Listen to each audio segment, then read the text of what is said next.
And we're back with another episode of the Real Life Caddie podcast. This is number 139, Michael. It is good to be back. Finally, we're here. We made it. Can you believe it? 139. I mean, cranking them out. I mean, we're going to be up to 150 before you know it. What do you want to do for the 150? We'll have to get some more caddy gems from other caddies, just like we did for 100. Oh, that'd be a good idea. Yeah. We should play a game of golf. Yeah, I don't know about that. What folk got to listen to, look forward to today?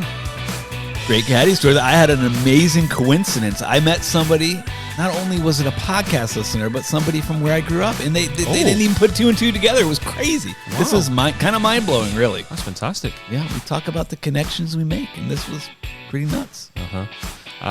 We're actually going to talk about the Groove It brush at the end.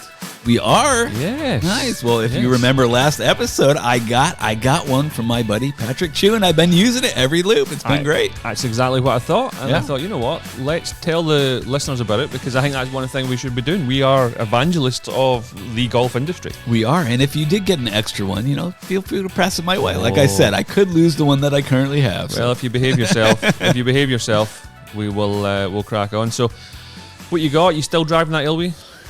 I am driving the Elwee. I'm going to bring this one back to the early days of the Elwee, but I did have one a while ago off the Elwee, and this was interesting. I go up with another fellow caddy, Casey, who I've worked with quite a bit, and this was right when they first came out, and they weren't really clear on who was supposed to facilitate the usage of the Elwee. Do I bring it up to the player? Do they talk to him? Nothing was really progressing when I was up there, so I was like, hey, bro, we got this new machine over here, And he goes, at my club, we're more traditionalists. Oh, are we? I'm like, oh, here we go. So I could already tell borderline what the gratuity was going to be. I said, good for you. That's great. But here, we use these machines. We're going to just go ahead and throw them on here. So he was agreeable to it, and we put him on there. And we were off and running. But it was one of those kind of walking eggshell loops. You could tell the club he was a member at. You got to watch your P's and Q's and be businesslike about it, which I was. Do you have to turn out with a sports jacket? No, at that club, I don't think so. No. It's a nice club, but okay. Anyway, so we're nearing the end of the loop, and he gets a phone call, and he's got to rush out, and I guess he got to rush out. There's something at the office that happened that he's got to, and he gets off the phone call, and he's like, guys, wheels up as soon as we're done. Wheels up. I'm like, oh, here we go. So anytime you hear that, it's like, you know how they got here, and you kind of know what you're getting paid. I was like, Casey, I think our tip just went up a little bit, but I know exactly what it's going to be now. I thought it was a little lower, but it's going to be that. Is exactly what we talked about. But anyway, so we're getting to the last hole, and I realized I lost the head cover on the hole previous. Luckily, I had that fantastic machine to Elwee, so I didn't have to walk back. I could go. So I go back, and the other guy goes, "Oh, thanks a lot for getting that." And his guy said it, and I was like, "Well, what is this about?" So I get the cover and put it back on the dude's club, and he goes, "You get that head cover?" I go, "Yeah, but it's Tom's head cover. It's not yours, Mark." Brian. Yeah. I'm like, "It's not yours, Mark." And he's like, "Oh." He's like, "Well, where's my 3-wood cover? It's gone." And Casey was like, "I don't really remember a 3-wood cover on there, but whatever." And so Casey was like being polite about it. He's like, I'm liable for the club. I'll get you a head cover, in the pro shop. So they didn't have a 3-wood head cover or whatnot. And the guy took Casey to heart and got his info and all this. He texted me later. He's like, I can't believe this guy's going to make me buy him a head cover. So the guy leaves, the wheels up. They fly out. The guys didn't really know who was caddying from. They didn't remember my name, or they were mixing up our names all day. So I get a call from the caddy office the next day. And they say, hey, Mike, you lost that player's cover yesterday. They're looking for reimbursement. They want money for that head cover. They want you to buy them a head cover. I call them back. I was on the course, so I had to call them back. They left that message on me. I go, funny enough, they don't remember my name, but it wasn't me who did that. It was Casey. You're going to need to take it up with him. So I sent Casey a warning shot. I was like, hey, just so you know, they're going to contact you about this. He's like, this is unbelievable. The guy's really going to make me buy him a head cover. So apparently it was an old ratty, oh, come on, Callaway head cover or something. So he found it on eBay for $80 $8.50 and $2 shipping, and he got it for him and shipped it to him. Oh, just insane. The people that we deal with, they're funny people. They're particular about their things, and the guy got a head cover out of it. So good on you, buddy. I used to caddy for this guy from Southern California, and I think I lasted 5 years. It was right at the beginning of moving back out here. Mm-hmm. So at that stage, you take anything. Yeah, you take what you can get. Work, and I knew the pro at his club really well. And this lad, he would always fly private jet, and he was tipping the same money every year, which is just unacceptable. He didn't adjust for inflation. It was very poor, and it was poor anyway. Yeah, you know, I get it. Been there. I would, as I became more established and had more requests, I would start palming him off for better jobs. Of course, get other people to cover it, as we do. I think I did them over about a 5 or 6 year period. But I'll never forget him at the wee course in the 16th hole once. We're 200 yards out, walking to the green, and he turned to me. I said, "When are you leaving?" He said, "Oh, we're leaving straight off, wheels up." Wheels up. They love saying that. It's one of those things when you got a private jet, you just say it. And he says, "But you know what? He's talking about inflation." He goes, "Unbelievable. Have you seen the price of jet fuel?" Yeah, I look it up every 2 or 3 weeks. You know, it's funny that, because I was looking this morning. It's shocking, isn't it? So he's paying me the same money he had been for 5 years, tipping me the same, and he's complaining about the cost of private jet fuel. Oh, so those things, some of them, like the Global Express. I got a guy who Express. What's that? The Global Express. It's like one of the biggest, most private jets you can get. Like it's very expensive. And I caddy for a guy, and his buddy was telling me, like, he's a very nice guy. I've caddied for him years. He's like, yeah, he redid his engines last year. It was $40 million to redo the engines. I was like, wow. He's like, yeah, the fuel costs, like he goes from coast to coast. He's like, it's like $25,000 coast to coast for his fuel cost for one way. It's like, wow. They don't think about it. It's just like refuel the jet, put it on the credit card, and we'll pay the bill at the end of the month. Yeah. I just had scouring eBay trying to find a new head cover for $850. No, a used handle for the Tacoma. the driver's side handle's broken. Yeah. So everyone sees me. They're like, "What's he doing?" I go in the passenger side and crawl over onto the driver's side. Wow. Especially if it's on a hill, because I would go in and try and push the door open. Bro, there's a pick and pull up Moss Landing. I'll go with you. I love pick and pulls. They're fun. You do? Yeah, I do. Let's go. Oh, fantastic. Yeah. We'll do that for the 150. No, it's too long. I guarantee you they have like 998 Toyota Tacomas or whatever you got. 97 though. Oh, even better. Yeah, okay. They have a ton of them up there. I'll pay for the fuel. For the jet or for the car? Oh, imagine. What else has been happening? Well, we should mention that loop. I was just talking about the crazy coincidence. So this was a request job, not personally for me, but it was one of those small corporate groups that a certain caddy set up. So you were caddying for random people both days. And the second day they were talking about a couple of caddies. You know how caddies talk about certain people in those corporate groups, like, oh, stay away from him, stay away from her. Well, they were talking about this gal who's going to be in our group. They're like, oh, well, got to stay away from her. You know, they didn't gel. The caddy and the player didn't gel the day before, but this caddy was in the group. So I go up and just randomly meet this gal, and I was like, oh, hey, I'm Mike. I'll be your caddy today. And her name's Meg, and she's like, oh, Meg, nice to meet you. And then meet this other guy, can't afford Darren, and I'm like, okay, well, we ended up putting him on the Elwee. But anyway, so we're standing off to the side, and I'm like, oh, she seems pretty pleasant, and she's talking to another dude in the group, and they don't all know each other really well, and he was saying, oh, where are you from? She goes, I'm from East Greenwich, Rhode Island. So they're talking for me, and I grew up in Rhode Island. Rhode Island. The next town over. So they break away from the conversation. I'm like, Meg, I said, this is amazing. I'm like, you're from East Greenwich. I said, I grew up in North Kingstown. She goes, well, I grew up in North Kingstown. I live in East Greenwich now. I'm like, no way. North Kingstown's a town of like 25,000 people. And she goes, you know, I listened to your podcast. I'm like, really? Did she recognize your voice? She did. She goes, I listened to your podcast. And she goes, last year you told a story about this group. You know, one of the gals in the group, she asked the question about caddies hooking up with players. And we mentioned that on the podcast. It does happen from time to time. But so she's from North Kingstown, Rhode Island. She's roughly my age. I was like, well, what year did you graduate high school? She said 1996. I went to North Kingstown High. I said, well, my brother didn't go there, but he graduated. I mean, you must know my brother. She goes, wait a second. Is your brother Rich Zabbo? I said, yeah. She's like, Zabbo. She's like, she never put two and she's like, I don't mention too often on the podcast that I'm from Rhode Island. And she goes, that's crazy. She goes, I know your brother. I went to school, middle school with your brother. Outstanding. Crazy. Small world. And we hit it off. She had a great time. You could tell she was a true listener to the podcast. Mm-hmm. She was dropping little gems. On the 7th hole, I looked down on her hand, and I sent you a picture of it. What do I see? Up glove. Up glove. She's got an up glove. I was like, Meg, up glove? She goes, yeah, I listen. And then she went, that's fantastic. True listener. But she was a pleasure to caddy for. We grew up playing a lot of the same golf courses. Good player. So the reason she didn't get along with her caddy the previous day, not that they didn't get along, but she was struggling like I tend to do on the putting green, hitting them way too hard, too soft, couldn't get the speed down, but we had her kind of dialed in at Pebble Beach. She got it back together. Fantastic. A lot of fun, but small world. We talked about that last podcast with your guy you met walking up Peter Hay Hill. It is a very small world out there, especially in the golf world. The golf world's tiny. Yeah. You have a daughter. How devastated would you be in, say, 10, 12, 15 years if your daughter went on a golfing trip and came back? She said, I'm marrying my caddy.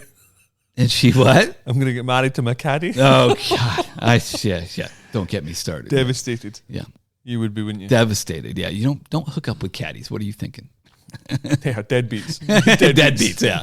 That's who, your life's going really well if you're going to a resort and hooking up with a caddy. I'm glad you told that story at the beginning. Well, no, but at the beginning you said something about all these corporate groups and caddies talk. Yeah. So I'm working with wee Scotty from Scotland. Oh, yeah. And about, I don't know, 2, 3, 4 weeks ago. And there's an English guy in the group. Weird. This is the weird. So I go down. I only see 3 bags on the carts. Mm-hmm. And these boys are bringing lunches and stuff. So it has to be a cart because we're not going to be carrying their lunches. Sorry. Of course not. Have you seen the price of, jet fuel? I mean, Exactly. But I'm trying to work out what's the demographics here. And then there's another bag just standing in the tee. Well, you know as well as I do. I'm not carrying one and then dealing with the cart. Yeah. No. Seen that show before. That's not happening. And I'm not going to carry. There's just no way I'm going to carry your bags and your lunches. Yeah. Because that's just not going to work.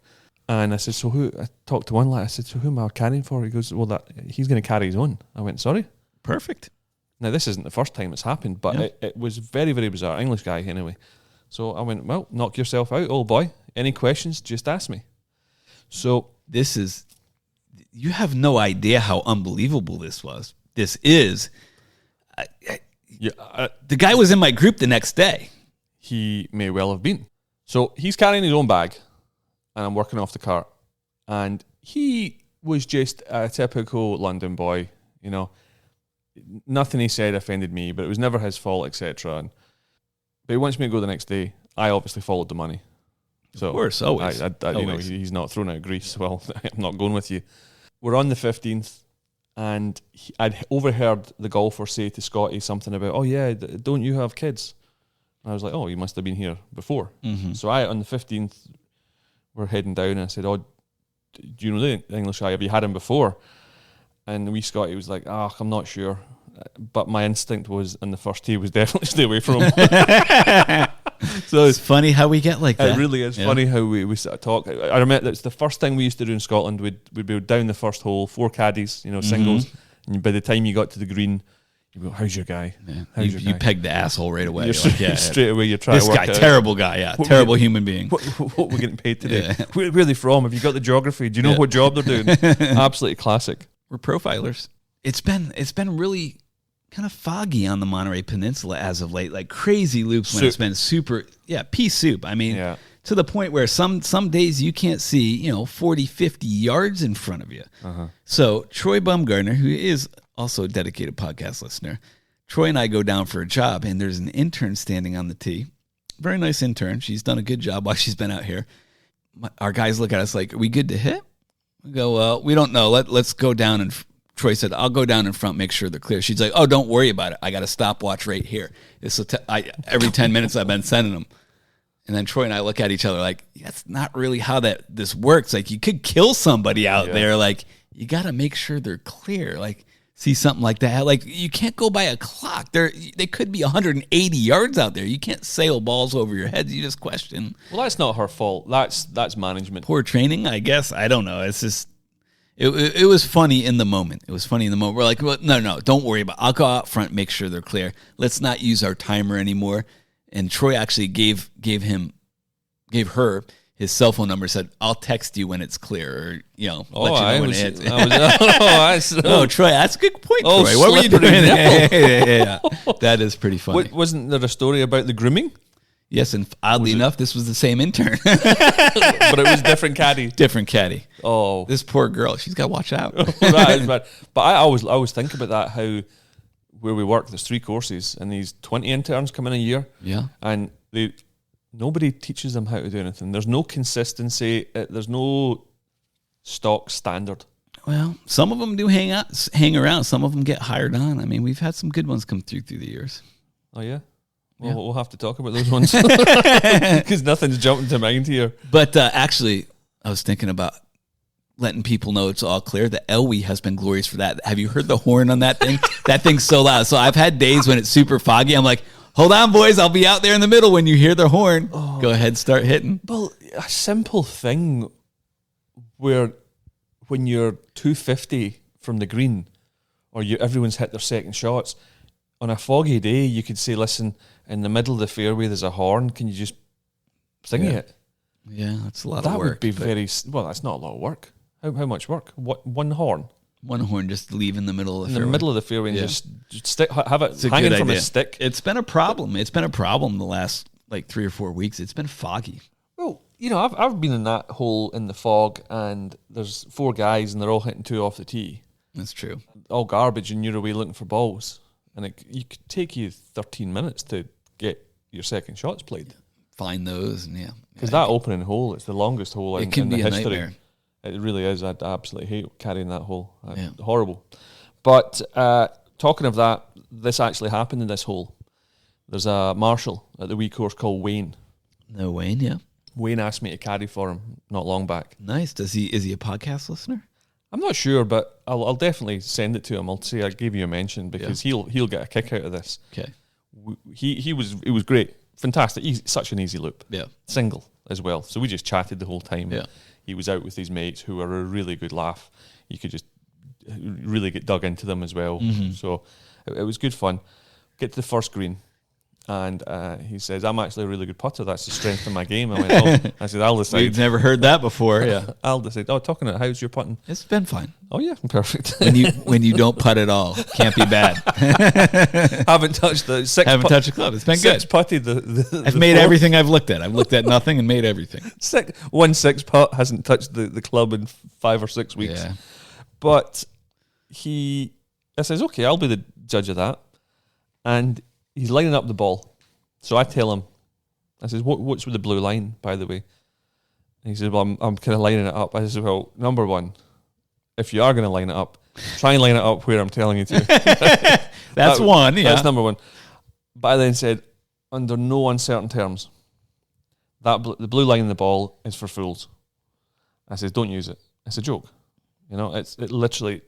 No, it does help some people. I says, if it was that good, the pros would be making everything. Some of them do use it themselves, though. It slows the play down so much. It does blah, blah, that. blah. So you can never get it in the perfect spot either. Like No. you never get it in the perfect spot. So I'm rattling on about how garbage, absolute rubbish, the people line it up. And he misses absolutely everything, right? He's like, I never put this badly. I'm thinking, I said, usually this is the best part of my game. And I'm like, with that stroke, don't think so. And on the 13th, he says, right, Gordo, I'm going to change it up. I'm going to use the line. I thought he was already using the line. No, but I got him to stop. Oh. So the whole, for 12 holes, gotcha. He just did what I was telling him. Oh. Because he's like, you're in control today. Oh, jeez. Here was your first mistake. Guess what happened? He made the putt. He makes a 25-footer in 13. Yeah. 10-footer, 14. Of course. And 6 in a single putt in 15 from about 12 feet. Wow. Using the line. The line works. For him, it works. Some people, it does work. Use your line, Wayne. You do you. Yeah. Don't listen to G. Do you use the line at all? I don't know what I do. What did you do in the 6 putt? Because this is brilliant. No, I wasn't using the line there. I am a decent putter. It was 2 feet sideways to the hole. The thing, that green, there's so much slope. It's severe. 2 feet, the thing moves 2 balls from 2 feet if you let it move. I was trying to be firm, trying to hold it out. I don't know why we got to keep talking about this. Because I love it. I love it. But I was 2 feet. I tried to firm it inside the hole. Caught a little of the hole, but lipped out. And you lip out hard on that hole location, you could end up 10, 15 feet. And I was like 12 feet away. So what do I try to do? I'm trying to make my 5 now. So I try to ram it up the hill to make my 5. Or actually, no, at that point it was for 6 because I had a par putt from under the, Anyways, try to ram it in the hole, ram it past 2 feet again, same exact putt. And I did it once again. Tried to be inside the hole and firm, lipped out, went 10 feet below, and it was bad. Well, I was once playing against my mate, and we're in a par 4, and the pin was tucked to the right, 2 shelf green, and I was all over the place, and I think I made an 8. Okay, he has 4 feet for birdie, and me in my usual way, I just says, well, you've got 6 putts for the half. He hits his 4-footer, it catches the lip, it goes past the hole, it goes 45, 50 feet, goes all the way down, really fast greens. He putts it up the hill, it comes back, he does it again. He ended up 6 putting for a half. Got the tie, bro. Good job. Yeah, you're not on your own there, Zabbo. It's tough. Putting is tough. Before we move on to our mailbag questions, fan mail, etc., remember I talked about the former baseball player, Daniel? I did the picture, yeah? Yeah, exactly. I'd written something down in my book about himself and his mate Ryan, and they wanted to play a putting game. And what you do, because we're talking about putting, one man holds everyone gives them $20, so there's $80 in the pot. Okay. And whoever 3 putts gives the money away. If you hold on to it unless you 3 putt, and then you pass to the next guy. So if you each have $80 in your pocket? No, so everyone in the group, 4 guys, $20 in the pot. And you throw a tee, and then that goes person in his pocket. Goes in that. So let's say we spin the tee and it lands at you, and you put the $80 in your pocket. Okay. It stays in your pocket until you 3 putt. And then you put it in whose pocket? Let's spin the tee again. Throw the tee, and then you give it to the next person. And usually, because hack golfers, there's a lot of 3 putting. Yeah. And it goes around. Yeah, it goes around. And well, they're playing against a lad who is an absolute stick. Right? He played college golf, and he ends up with $80 in the pocket, and he never 3 putted, so he kept the money the whole round. Yeah, right. Now, obviously, Daniel and Ryan aren't the best golfers, so they're used to the money getting spread around. So the next day, I'm with Daniel and Ryan again, and we're playing with these 2 old guys who obviously didn't understand the rules. It is kind of a complex game. It's almost as if I was explaining it to them. Anyway, the guys never put their 20 in, right? No. But when Daniel made the 3 putt, the guy's like, okay, it's my turn, you give the money to me. And Daniel's like, I don't think they got the idea. But they never actually explained it. And one of the boys walked off with the $40. $40. Wow. I think you can make it even better. You make it like a progressive, like you start with 80, and then every time you 3 putt, you add a 20 to it. So you got to pass it off with an additional 20. That's a great game. Progressive. During the break, let's come up with a game. And then we can share that with the listeners after. Yeah, but I'm not playing because I'm going to be 3-putting a lot out there. So sure. Excellent. Break time. We'll be back shortly. 4. So the game is called Progressive 3-Putt. Progressive 3-Putt. You put in whatever your dollar amount is. Call it 5 to make it easy. So there's $20 in the pot. Yep. The first person that 3-putts has to double it. So it's 40. Then you pass it to the next guy. You can flip a tee, or you can establish order before you start. That's not set in stone. I would no. I think we have to do that. We have to set it in stone. Set it in stone. So you throw the tee around. So you get your order 1, 2, 3, 4. Get your order to start. So you had to have an established order, and then when that person's holding the money, if you 3-putt, you double it. So the next guy, Bob, will call him 3 putts. It's 40. So he passes it to Steve. Steve then 3 putts. Mark. There's 40 in the pot. He's got to put 40 more, so it's 80. Then the next guy puts in, you got to take $80 and add it. So now you're up to 160. And I mean, you have so many 3-putts, you could have a healthy little sum at the end. Zabbo, the degenerate gambling caddy. Well, it's a fun game. And whoever wins the pot can put the money towards jet fuel. Yeah, or buy us a beer on our website. Oh, that's a great idea. Haven't mentioned that for a while. If you enjoy the podcast, you want to support us, there's a number of different ways you can do that. You can send us in a question, podcast@glorifieddonkey.com. You can send us some fan mail. Just click on the link on the notes for the podcast. You can follow us on any of the socials or on YouTube. And if you go to our website, glorifieddonkey.com, have a look at the online store. Buy some drip. That's the new word for clothing, drip. I like it. Buy some drips, buy some donkey swag, and you can also follow the link and buy us a beer. So with that in mind, we have a few questions in the mailbag, Michael. And some fan mail, right? I do, yes. All right. Hold your horses. Oh, okay, geez. we'll get to it. This was actually a question from ages ago because I was clearing out emails. And it was a question from an Anthony, I think it's Caleb, Lake Merced. Where's that? Is that California? Yeah, it is. Yeah, Lake Merced. Lake Merced. He says that this was for the guy from Golf Tech. So this is to tell you how long ago it was. If a player is not improving and should be, what does he do? I would probably say keeps on bringing him in for lessons. Yeah, maybe switch him to a different teacher or tell him to give up the game. Milk that goat. I don't know. If you were a teacher, would you pass him on to someone else? I think I would. I mean, you want to stick with him because you want to help him, but yeah, if he's truly not improving, is he taking your advice? A, and B, if he's not, then yeah, you kind of got to cut him loose. Well, I remember, like you said, or keep milking the gravy train. I mean, if he's paying for lessons and not upset, but me, if I'm not improving and taking lessons, I'd be upset. I'd be painful. I had a situation not long ago where I was with a player and nothing was working. It was a long trip. It's tough. It's tough. You run out of ideas and you run out of let's try this, let's try that. Take your glove off for this one. Yeah, you're grasping at straws at certain points. Grasping at straws. Yeah. I would imagine it depends on the character. If you get an honest golf, teacher, he's probably going to say, "Listen, if I can't improve you in 3-4 lessons, we need to move on or try someone else." Yeah. And then if there's some shady guys that are maybe playing progressive 3-putt, they'll probably keep the guy coming back for more.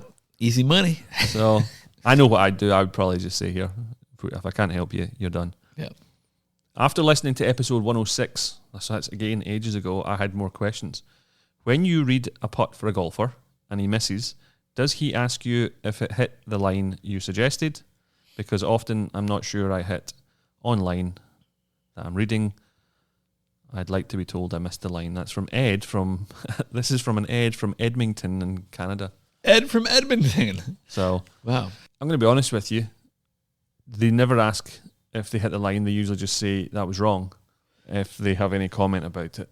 Yeah, I've heard it before. That did I hit the line? Yeah, I hear that semi-frequently. Did I hit it where you said? Because a lot of times they think they did. Or like you said, they say, well, that didn't turn. It's like, well, I mean, you hit it 5 feet past the hole. It's not going to turn if you hit it 5 feet. 100%. But don't be an idiot. Don't be an idiot. But yeah, I mean, that does happen. We're not perfect. Once in a while, we do miss one. We don't bend down on every single shot on greens that we've seen, thousands of times. When sometimes probably we should if it's in a tricky area.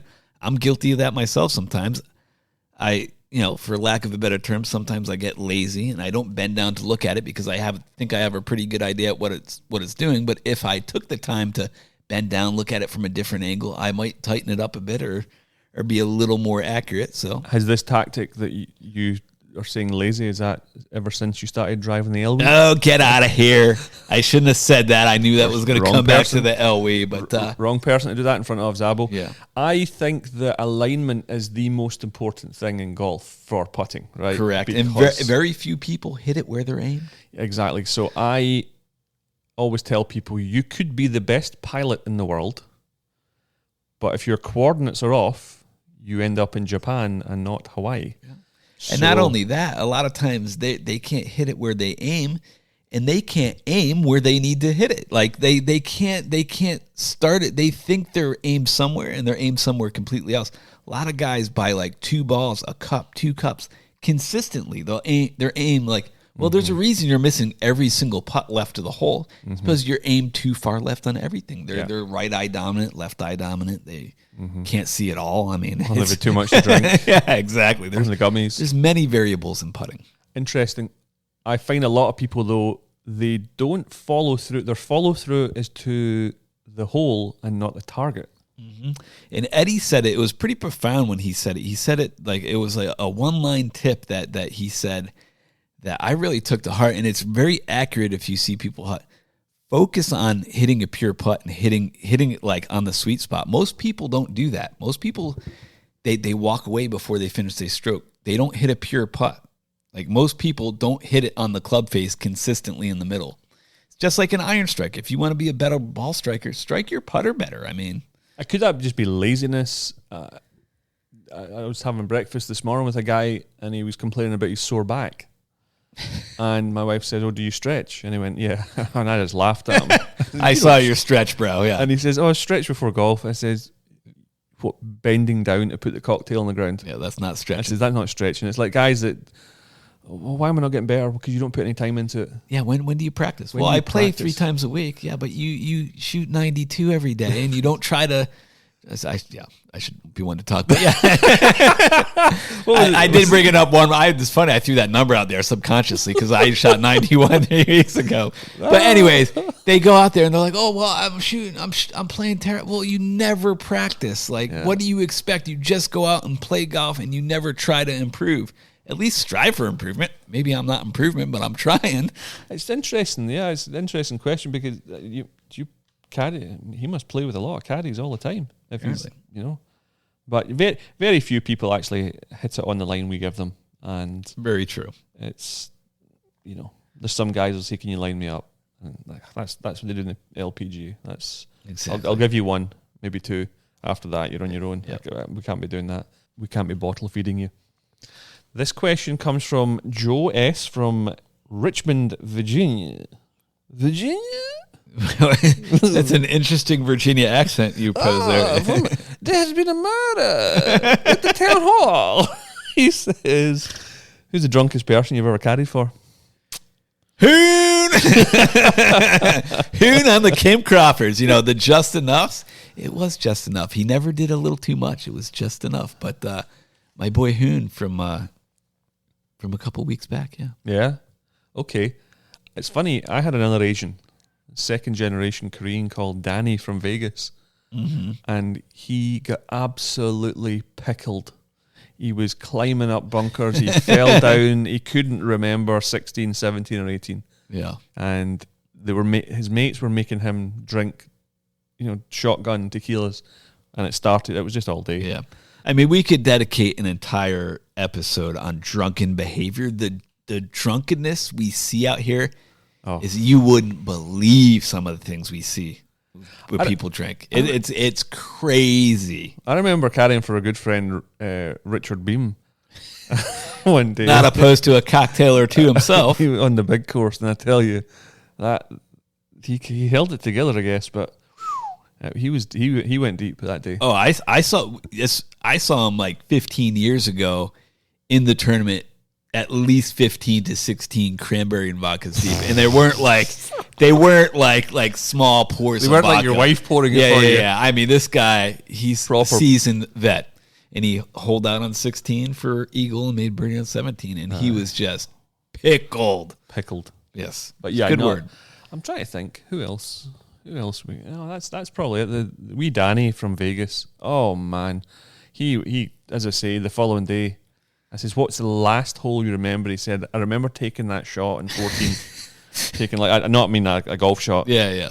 And doing the same thing that you'd mentioned, you throwing the ball out and going, "Oh no, you're on the green." Yeah, you're good. It was, and we also dropped anchor. There were only 3 of us in the group, and we finished 20 minutes behind. Like we played the last 3 holes in about an hour and 15 minutes. People were not happy behind. That can be tough, especially when you got the whole group drinking and wasted. We've told those stories before where they got booted off for being so drunk and loud. Do you want me to do the fan mail, or do you want me to talk about the Groove It brush? You choose. Let's start with Groove It. Excellent. I was hoping you'd say that. Yes. So if you are a golf company out there, caddies love free stuff. So we don't have an affiliation with Groove It Brush, but I do like to share our knowledge because we are kind of like, we see everything.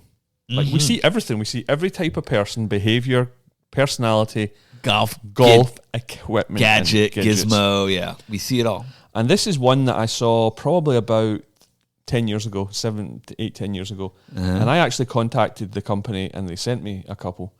And I emailed them again. And they'll on a regular basis, once a year, they'll send me stuff because Zabbo likes to lose it.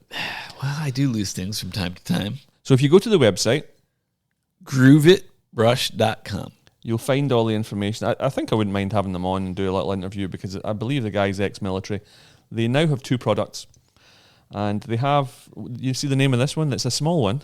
It's a wee G, or as they like to call it, the little G. It's called the Mini G. Oh, the Mini G. The Mini G. The big G is holding the Mini G. So the big G uses the Mini G. And it's a wonderful, it's got like one of those clips on it that you can clip it to your bag with a magnet. It's a very strong magnet. It is very well made, and it is one of the few golf gadgets that I've seen that like truly works perfectly. Well, caddies hate brushes because historically they've always been little metal brushes. Yeah, those steel that dig in, rip your pockets, jab at you. People put them in their bag, and the next thing you know, you have this horrible pain down your thigh because the bag is, or the brush is getting caught between your thigh and the bag, or you pick up something and all of a sudden one of the pieces of metal goes up your nail. Oh, that's the worst. Terrific. And then the metal bends. It does. And after about 6 months of use, it's in the rubbish. Ta-ta. People just put them on their bag and they stay on there. This thing is good. It has the clip that I clip it onto my bib and I leave it on my bib, and then you pull it off with the magnet. And the magnet is so strong, like when you're putting it back on, you just need to be in the general area and it snaps right back in place. So the big one, I'll call it the big G, you can unscrew it and you can actually fill it with water and detergent, and it's got a button on the top that you spray out, and you can. I remember spraying you in the back of the neck with it, actually, Zabbo. Sounds about right. The thing about this is I don't know what the brush is actually made of, but I think it's the density of them, and they don't bend. They stay in shape. Lifetime guarantee, I believe. Wow, Lifetime I guarantee. didn't know that. That's how confident they are in the brush. And then more recently they came out with this new Mini G, which I'm holding. Do you not fill that one with water? So this one's not for water. This is just a more in your bib, inside the pocket, or in your actual pocket or whatever. Yeah. Probably maybe in the range more. Yeah. Where you're just hitting ball after ball after ball, and you don't want to maybe spray it and clean it like that. Just clean the grooves. But I know a lot of tour players use them because they always post it. Their Twitter account is @GrooveItBrush, GROOVE, Groove It Brush, and you'll find them on Instagram. But I know a lot of caddies on tour.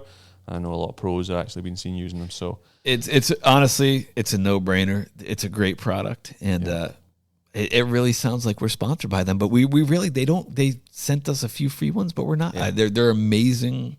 If you're in the game of golf and you play, get the Groove It Brush. You're gonna love it. We've had offers for other sponsorship over the years, and I've turned it down because I don't use that product, or I just think it would be rubbish. Yeah. But definitely check those out. And if you are in the golf industry and you want to send us a product for us to try, and then we will give a very honest review. We will. We're not going to hold back though. If we don't like it, we're not gonna tout it for you. But I also think that we would be wonderful at giving you back the feedback. That's where our true value comes, because we're actually out there every day using something. And we did once give advice to a company, and they completely and utterly ignored us. It's true. What can you say? Yeah, we're just caddies. Time for a little fan mail here, Michael. Ooh, okay. Let's hear it. This is one of my new favorite aspects of this podcast. I think I haven't heard much hate, though. Let's hear some hate. Hello, Big G and Mike. Love the podcast. Been listening on our drive to and from Yosemite. Amazing that we had you two as our caddies while we were playing the big course. Big G was with Carter and Brent. And the wee course. Super great caddies and pleasure to be around for 5 hours. Lou and Karen from Pinehurst, a.k.a. Eagle Eye Louie. Do you know that's amazing? Because this was a crazy coincidence. I had Lou and Karen the day after. Do you remember them? I do, yeah. Pinehurst country club. Yes, correct. And they on the 10th hole, she was just mentioning, we had this really funny caddy that was caddying in the other group, Big G. Funny looking. Yeah, and you were saying something. Actually, this is actually, now that I think about a really funny conversation. She asked you, she's like, "So, G, does it ever get old out here?" And then you gave her like this long-winded explanation. Well, Karen, actually, yes, it does. And they're how old it got. It was pretty funny, but they great people, man, and they love the game of golf. Both of them could kind of play too. It was fun. They both could hit it, and they were both fun. Graziano was their last name. Okay. Good Italian last name. I said to them, you could just tell on the third hole, I said, "You guys play 6 days a week." Yes, so we did the same thing. I said to Karen, I said, "Yeah, you play a lot of golf, dude." She goes, "Yeah, I play quite often." Well, their caddy was in an Elwee day one, and that I spent more time with them walking than the caddy did, and that's what my point about the Elwee is. Well, funny you say that, because I was on the Elwee riding right next to Karen all day, having a lovely conversation, going nice and slow, chatting up Lou and Karen. Thanks for listening. Welcome to the show. Yeah, absolutely. I know you're going to be listeners. This one's from Charleston, South Carolina. Just started listening to your podcast last week. I have listened to 4 of them now. Very Racking good. them up. I actually laugh out loud in my car. Question: I am thinking about quitting my full-time job with a municipality to go caddy full-time at a very nice private stroke resort club with 2 courses. What are your thoughts on the career move and any advice you may have? Thank you.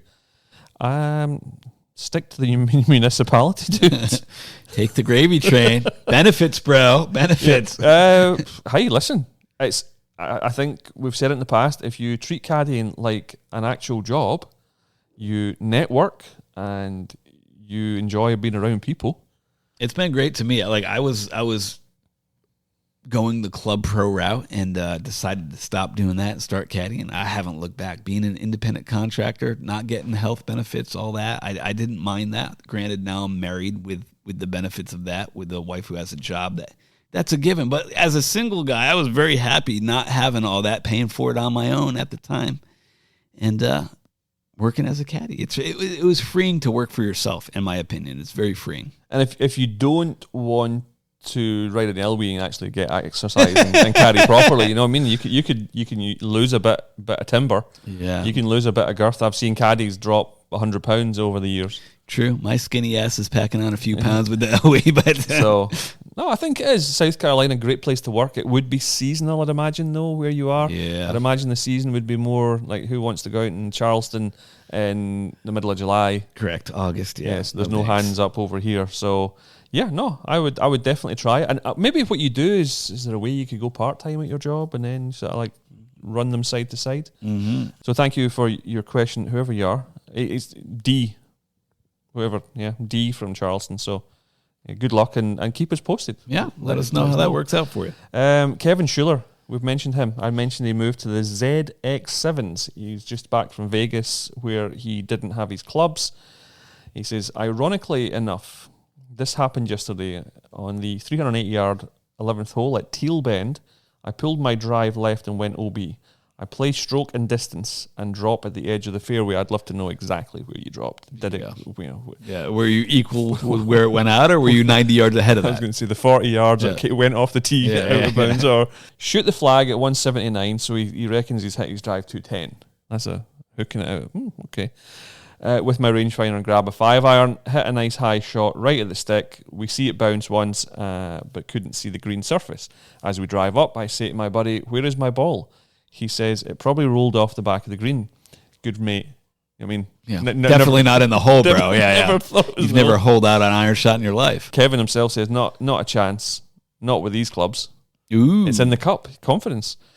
He says if it's in the cup, that would be the best part he's ever seen. As I walk up to the green, my buddy starts chirping to the other fella, saying he thinks it's in the cup. I walk over to the cup, and there she be. I looked at the group and smiled. Booyah! Nice par. Thanks again for telling me about the ZX7s. Keep up the good work, and would love to get out and play some golf with y'all sometime. Come on out. If I ever take up the game again, we'll do it. So many thanks for your fan mail, folks. Just go to the podcast notes on Spotify, Apple, whatever platform you use, and there'll be a link there you can get into contact. So we absolutely love it. Need to move on to shoutouts, Zabbo?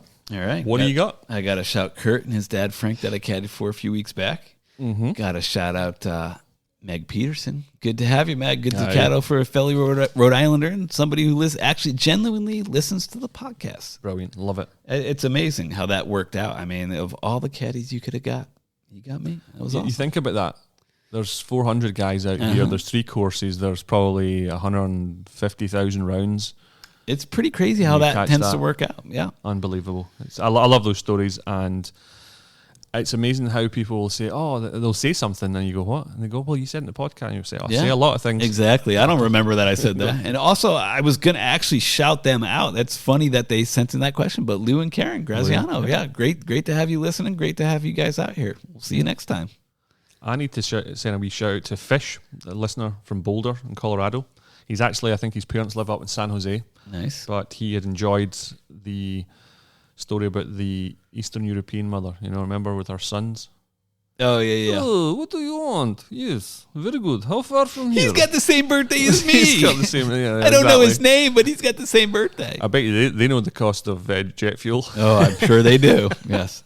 When you fly back to Geneva. He was asking me if I'd heard about this new course called Rodeo Dunes that's getting built in Colorado. Never heard of it. Check it out. I looked at it. If you're interested in going a wee trip to Colorado, check out this new place called Rodeo Dunes. It looks the absolute business. Nice. And then I want to shout out my boys from Bama, the Bama boys. They're from Richmond, Virginia. It was John, Woody. So John and his 3 sons came for Johnny's birthday. Nice. Woody, Bane, and Joe. Roll Tide. Great laugh. Wonderful 4 days with those boys. Woody was struggling. He snapped a club. It was cracking. 7th hole in the wee course, and he kind of duffed he was lefty. Both John and him were lefties, and he duffed another shot. I looked away because you have to. You know what I mean? I'm running out of it. Yeah, of course. And I just hear this thump, and I turned around, and he was holding the club, the 4-iron. That a boy. He'd snapped it around the back of his neck. Nice. That move. Like, that's clutch right there. That move. I says, I guess we won't be hitting the 4-iron for the rest of the trip. But shite golf, but good lads. Good lads. Oh, yeah. And the youngest, Joe, he'd been to the UK quite a bit, so he loved the patter. So they invited me to go and watch. The 3 boys had gone to Alabama University. Of course and they want me to go and watch a game. Oh, there you go. That's dangerous, having the big G at an American football game. Yeah. So at some point I want to go and do that. Yeah. And look out, Alabama. Roll Tide. Yeah, here we go. So Zabbo, thank you for your time. You're welcome. Thank you. I can't believe it's over again. It's crazy. For the listeners out there, one last thing. I did have a wee text with the boys from Big Game Golf. Okay. And it's in testing. So we might have a new app soon. It is going to be very Stay tuned. Soon. We've been saying it forever. I know. But it's coming. So we'll keep you posted on that. Get out, listen to all those previous episodes. Share it with friends. And if you own a golf product company, get them sent in. Zabbo, thank you for your time. We'll see you in a couple of weeks. I'll be here. And for you listeners, thank you for listening. Thank you for your support. Get out, enjoy your golf, but more importantly, keep it humble. Roll Tide.